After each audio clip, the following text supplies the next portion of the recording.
Un camp d'entraînement militaire, pas comme les autres. Sous l'uniforme, pas de soldats, mais des vacanciers courageux. La plupart d'entre eux ont fait le déplacement en famille, comme les Youn.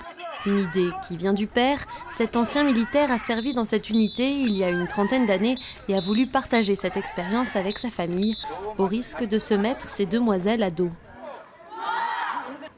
Ma femme et mes filles ne savaient vraiment pas à quel point l'entraînement serait dur, donc elles étaient plutôt joyeuses à l'idée de venir ici. Maintenant, j'évite de les regarder dans les yeux.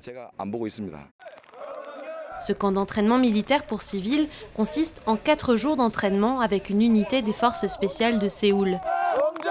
Le but, tester ses limites et rendre possible l'impossible avec par exemple des exercices de parachutistes.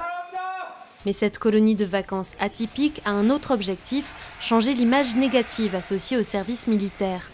Car en Corée du Sud, il est toujours obligatoire et constitue une épreuve de 2 ans pour tous les hommes en bonne santé.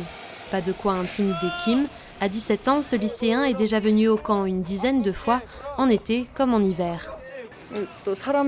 C'est amusant de rencontrer des gens et de suivre l'entraînement. La plupart des instructeurs sont très drôles.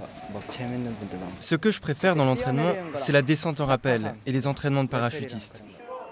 Ce type de camp est aussi une aventure pour les instructeurs, car il crée des liens forts avec les courageux qui viennent tenter l'expérience.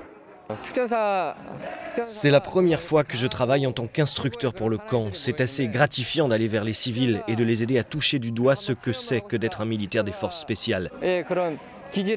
Ces forces sont composées des hommes les plus forts, les plus sportifs. Ceux qui sont curieux de savoir et de sentir ce que signifie être dans les forces spéciales devraient venir. Ce sera une très bonne expérience pour eux.